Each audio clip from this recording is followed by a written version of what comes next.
Buenas noches, bienvenidos a Palabra. Hoy, bueno, tenemos un invitado, tiene 42 años, va a ser vicegobernador de la provincia de Santa Fe durante los próximos 4 años. Hace mucho que milita, que participa en política. Da la sensación de que es de esos que le han remado mucho y que en algún momento, en este momento de su vida, han llegado a este cargo, un cargo que obviamente va a ser muy importante. Estoy hablando, claro está, de Jorge Gen. ¿Cómo le va? ¿Cómo ¿Qué tal, José? ¿Cómo andas? Bien. Vamos a tratar de hablar poco de política.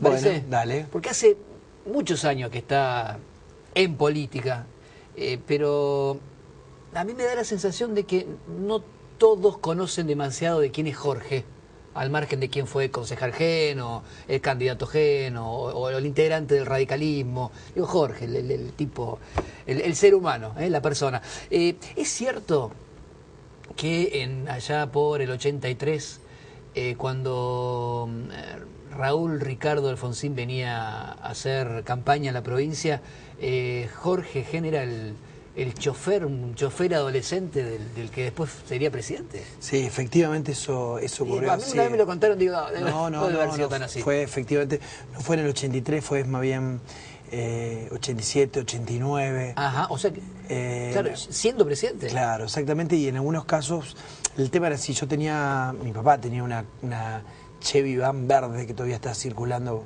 por la ciudad. ¿Qué sería una Chevy Van? Un furgoncito, una combi, ¿no? Ajá. Muy cómoda. Entonces, la ponía a disposición. Lógicamente sabía que para llevarlo a Raúl Alfonsín. ¿Al presidente? Claro, al presidente y después al expresidente, ¿no? Y bueno, con un guardia, lógicamente él tenía una par de personas de custodia. Sí. Pero bueno, la anécdota, la cantidad de anécdotas de...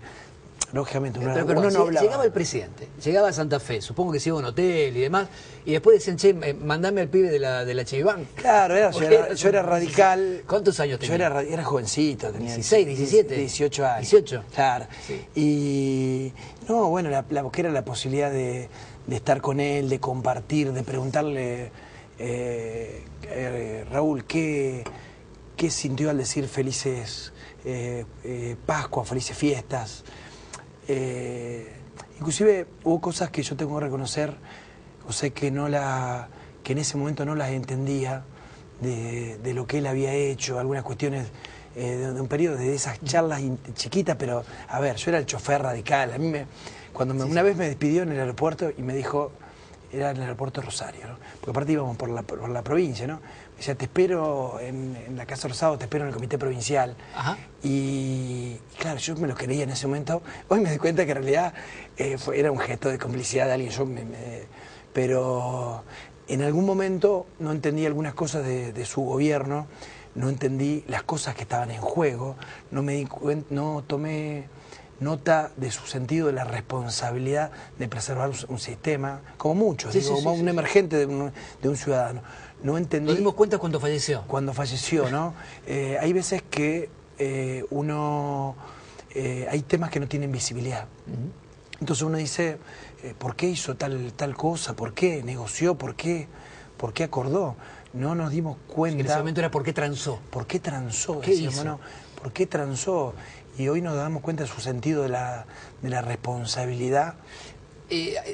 Anécdotas, me decía, hay muchas anécdotas. Del chiquilín que manejaba la Chevy Van de papá, llevando al presidente o al expresidente atrás. Claro. ¿Alguna anécdota que tenga ahí, que la recuerde? No, por ejemplo, me acuerdo de estar circulando por calle 7 de marzo, parar en el semáforo, comprar un Clarín y ver una declaración de Rico en contra de Alfonsín, esto cuando él ya era expresidente, en ese momento comprando el diario. ¿Él compraba el diario?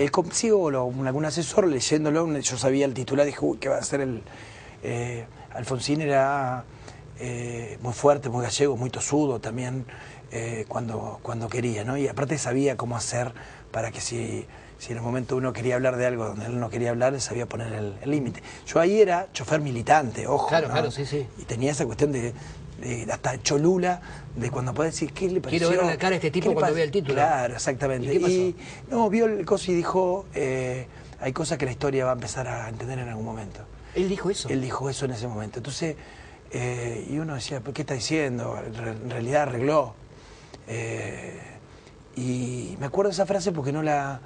Te digo que yo te cuento y se me pone la piel de gallina, ¿no? Porque en realidad uno después empieza a darse cuenta de esa visión que tienen algunos y que otros no tenemos quizás, ¿no? Sí, sí, sí. Esta cuestión de mirar el escenario pensando realmente en las generaciones futuras y de lo que significaba el valor de la democracia, que hoy puede ser una cosa de valor cero porque estamos todos acostumbrados. Claro, ya lo tenemos. Podés decir lo que vos quieras y en ese momento evidentemente había una situación de debilidad de un gobierno democrático que quizá abrió mucho frente, pues empezó con la ley de democratización sindical, jugó a los militares, con la iglesia fue con una nueva ley de educación.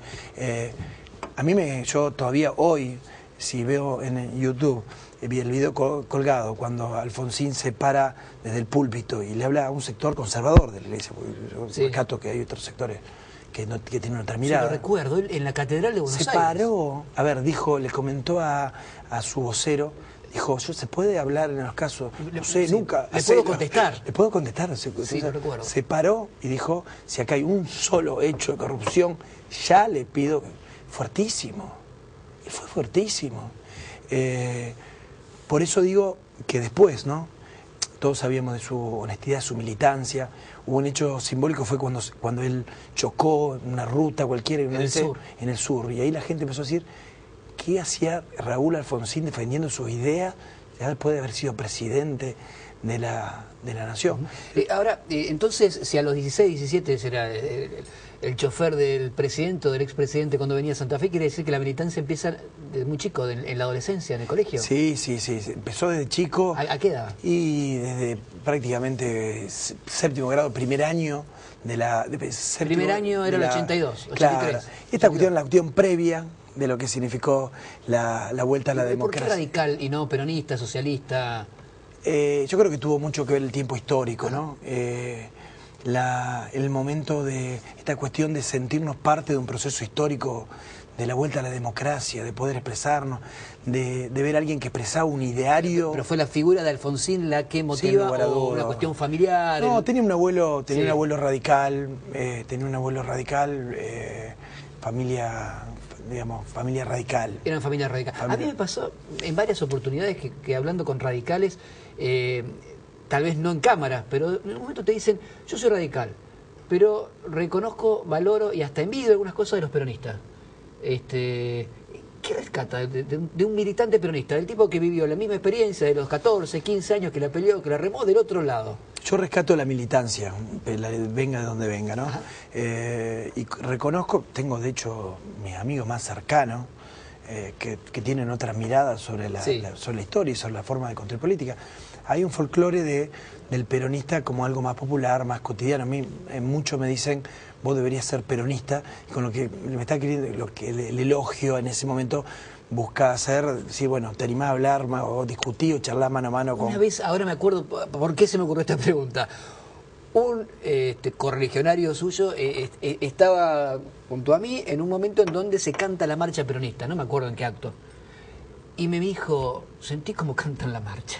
En algún punto siento una zarandería. Hay un folclore que todavía, fíjate que el peronismo siempre le esquivó a las grandes definiciones políticas. Tuvo esta capacidad de ir por acá, para allá. De serlo casi todo. De serlo todo, ¿no? De serlo el estado de bienestar y ser el que desmantela el estado de bienestar. Sí. Y ser el que reivindica los años 70 y el anti... O sea, una cosa increíble. Y parece que como que todo es peronismo. Creo que a la democracia le sirven partidos políticos con contenido político claro, que hablen desde un lugar... Yo me encantaría que en la política argentina haya un partido centro-izquierda y uno de centro-derecha. ¿Vamos a hacer un corte? Enseguida seguimos hablando con Jorge Gen. Dijimos que íbamos a hablar poco de política, inevitablemente vamos a caer en el tema político, pero tengo muchas preguntas todavía para hacer como para conocerlo un poquito mejor.